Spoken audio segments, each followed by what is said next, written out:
All right, why don't we take a break? We got to do our story of the day after the break. What's that one? You know which one it is, Anthony. You know. I think I might know. I don't know. We are doing story of the day. A couple of frightening quotes in there. This Rip Torn, the best. Oh, my God. This Rip Torn arrest over the weekend. Do a lot of people know who Rip Torn is? He hasn't been around in a while, but he was in Men in Black, obviously. The Larry Sanders Show, he won a bunch of awards. Was huge. He's been in a million things. And he's just a raging alcoholic. Apparently. Let's play the news story, and then we'll go from there. All right, Ant? Yeah.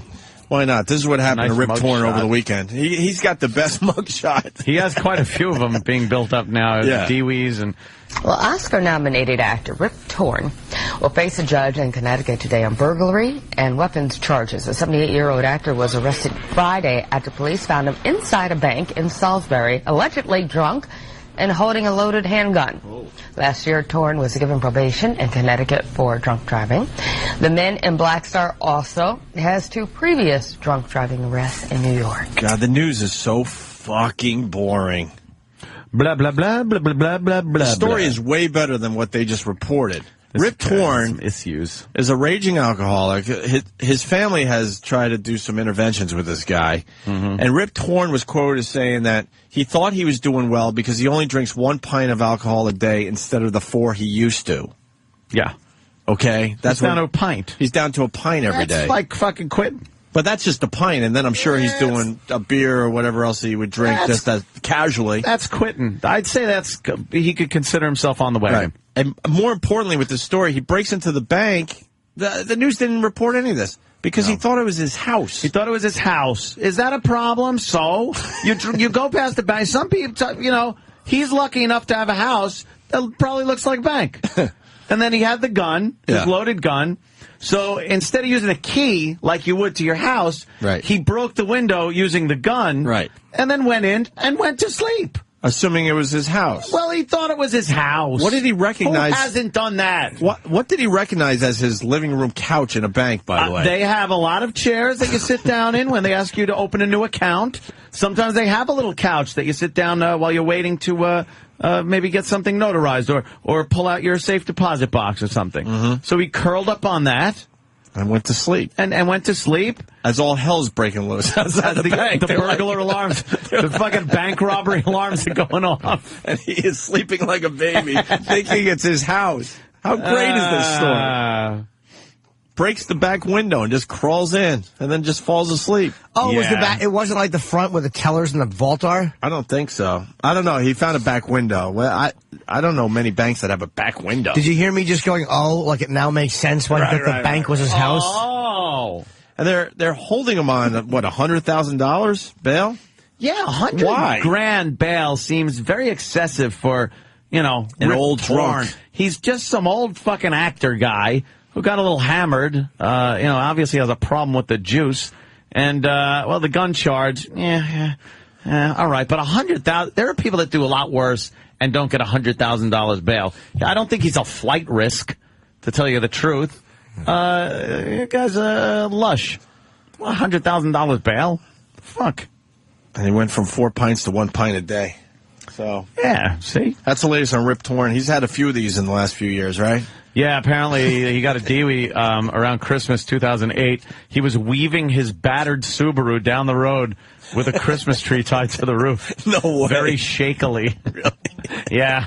Just around. I'm taking my tree home. His battered Subaru. His battered Subaru. What the fuck was he knocking into? Something tells me he probably hits a lot of things. You think he took out a lot of mailboxes? That's probably why the bail was so high. They've had him with Rip Torn. Yeah, he's got a record of this. Until he kills somebody, he's going to keep doing it. If he's in jail, they got to give him alcohol. He's one of those alcoholics. Or detox him. They have to detox him. Wow. You sit in a drunk tank. They say it's couldn't he die though if his alcohol poisoning or his alcohol abuse is that bad, Jimmy? The withdrawal can kill you, but I'm sure they'd get him to a hospital if it was some of his family members, I guess, were talking about interventions and stuff and said It's very difficult with him. He likes booze just a little more than he likes guns. So apparently, and no offense, I kind of read the same story, and I just crossed out his name and put your name in there. Did you really? A little bit. If you give me the news story, I'll do it for everybody. I've been, knock wood, I've been Mr. Responsible. Yeah, you are responsible. I am getting to the point where I realize how fucking lucky I have been over the years with driving, let's just say. Yeah. I'm not one of those, and I honestly don't think I'd ever be one of those that would get to the point where I would drive the wrong way down a parkway. I do some of my safest driving after a few beers. Can I ask you one question? Yes. Does anybody ever think they're one of the ones who would drive the wrong... Like, if you asked anybody who's ever driven the wrong way down a parkway, do you think they'd go, yes, I kind of figured I'd do that? No. You're right. No. But everyone you talk to that knows that person will say that he is the kind of person that would do that. Okay. I have always been a right lane, speed limit, cruise control, head on the swivel. Type of drunk driver. Right, exactly. And if I really get too ripped, I'll just stay at a hotel or take a cab or whatever. But now I don't even chance it like that. Yeah. Now it's just I take a cab. Like for Bar 9 on Friday, I knew I was going to be doing some drinking. So I drove there. I drove in, stayed at a hotel, and then left the next morning. What the fuck? Beautiful. We were able to drink, hang out. Left about noon the next day. Nice. I'm fine. I pounded fucking beers before I left the hotel because, I had to take the edge off for the drive home. But I was... Are you to the point where you I'm teasing, of course. I want to know if you're to the point where you have to take the edge off. No. But it's gotten to that point. Like, me, Danny, we decided, maybe we'll take in a strip club one night. And it's like, something? Let's just call a fucking cab. Sure. Call a cab. But calling cabs on Long Island is a pain in the ass. It is, but you know something? It's better than fucking calling a lawyer. Yeah. A bigger pain in the ass is going to having a court date. I understand. I'm not stupid, but I'm just saying. Fucking cabs on Long Island is a nightmare. You got to call, and they'll go, well, I'll be there in a half hour. Is that okay? I don't know. Let's go to Footer. Yeah. Footer's got a very good observation on this Rip Torn story. Footer! Hey, what's up, Ope, Jimmy, and Rip? Hey. Just wanted to say, what is this guy doing fucking driving around in a fucking Subaru? He did some pretty big movies, no? Probably because he just gave up on bashing, fucking up all his good cars and said, just give me a few Subarus that I can mess with. All right, pleasantries, characters. I'm out. All right, thank you. Let's go to Richie on Long Island. Richie. Rich, what's up? Rich from Long Island. Hey, Opie, Anthony, Jimmy, love you. Hey, buddy. Anthony, that sounds just like you, my man. Punching out, brother. Sounds just like me. I've never broken into a bank thinking it was my home. That's not what... I'm sorry, and for real, I didn't think that... I thought he was saying something else. Fontaine. Okay. Fontaine. Hey, boy. Yo, Fontaine. Yo, Fontaine. Yo, Fontaine. Hey, I do that one. Yo, Fontaine. Hey, Anthony, you can work that line better than I can, probably. Fuck Joe DeRosa. All right. No, but that's Poor not what Joe. What's wrong with these guys? It says on the phones, Rip Torn, I thought you were doing a story about Steve's asshole. Fontaine, that's a good line. Fontaine, you fucked it up. Let's go to Tony in Brooklyn. Tony. Hey, what's going on, boys? I say good job for Rip Torn. I mean, you're 78, you beat the averages, you're in the golden years of your life. Most people are sitting around doing nothing. Go out and get banged up. Who cares? Good for you, baby. I'm with you as long as he doesn't take out anybody on the way home.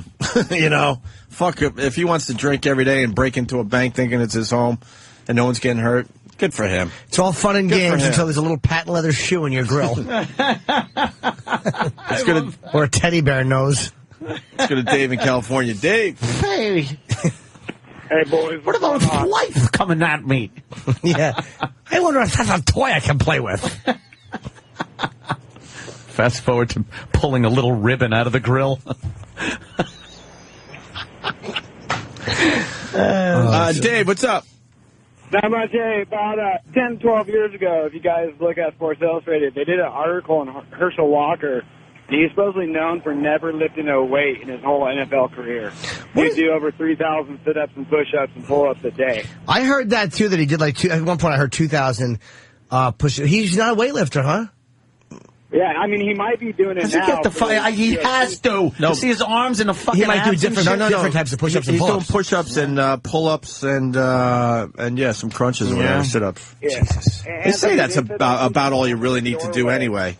He probably has 50 different push-up, pull-up, and crunch ab exercises he can do. I'm sure. I do crunches. Doritos. It's a good one. I use Nestle. Nikki One time I did a sit-up, but I call them lay-downs. Nikki in Connecticut. Nikki! Hi, how are you? Hey, Nikki. I just live right around the corner from Rip Torn, and I just wanted to say, I don't know if you guys are aware of what it's like up here, but everybody's completely drunk all the time. It's like Connecticut's dirty little secret. If you go into any liquor store, all around the cache, they have literally hundreds of fifths, and I've never seen anything like it. When I moved up to New York, from New York 2 years ago, I lost my mind because, like, if somebody comes to mow your lawn, they come completely loaded. Really? What town is it? Is it like New Canaan and all that, or? No, we're north of there. We're in the northwest corner. It's called Litchfield County. Yeah. And it's a combination of, really wealthy people who don't want to live in the city and townies. But the dirty little secret is there's nothing to do here. Nothing. So everyone is drunk all the time. I mean, not me, but everybody else. I don't even drive at night. It's so bad. Is it close to Washington? Washington, Connecticut? Yeah, Washington. No? I don't know what that is. There's Washington, there's Kent, there's the town of Litchfield, Salisbury, Lime Rock, the racetrack. Yeah, they don't have fucking cell towers up there. So you live close to Rip Torn? Huh? No, I can't get cell service at my house at all. She lives close to Rip Torn. Yeah. Well, yeah, about 6 miles away. I know the area. I've driven through this part of Connecticut. It's really nice. The houses are nice. It's beautiful up there. It's so beautiful that the locals don't want to fuck up the environment, so there's no cell towers. So you can't use a cell phone up there. Anywhere. Right. I mean, anywhere. It's ridiculous. I have to drive 3 miles from my house for my cell phone to work. Yeah, that's why? Yeah, for Rip Torn doesn't think your house is a bank. No, I'm really lucky. But I can see how that happens because all the banks here are in these old houses. And anybody could break into them. But really? They're like the old Franklin Savings Banks kind of old buildings? All right, that makes sense, too, because I was thinking... I'm thinking like a Citibank or a Bank of America. Yeah, right. Brick buildings with glass and fucking the big signs about interest rates in your windows. Yeah, a guy named Sal with a machine gun. There's no crime here of any kind. So, like, if you call the police, it takes like 2 hours usually. So the fact that it was a bank was exciting. All right. All right. Thank you. Thank you. Bye. I'm a nurse. Katie's a nurse. Katie? Hey. Hello? Hi, yes, Katie. hello? I'm thinking that he's probably going to need some Librium precautions because he's going to have a seizure when he sobers up. In the hospital, we have these people constantly. They have to lay on a bed. You have to give them a sitter. They shake for 3 days. They shit everywhere. And then eventually they're sober enough that the jail or home will take them, and then they come back just as drunk as they've ever been 3 days later. Right on. There you go. Yeah. I don't think there's any fixing Rip Torn at this point at 78 years old. No, what are you going to do? You're going to kill him. Dan in Philly. Dan?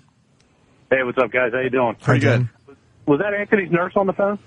Oh. Right. See, because... Hey, yeah. Real quick, there's a saying in the program, progress, not perfection. He went from 4 pints down to 1, It's something. You gotta look at the positive side. But he's not surrendered as is called for in the first step. Yeah. That is correct, sir.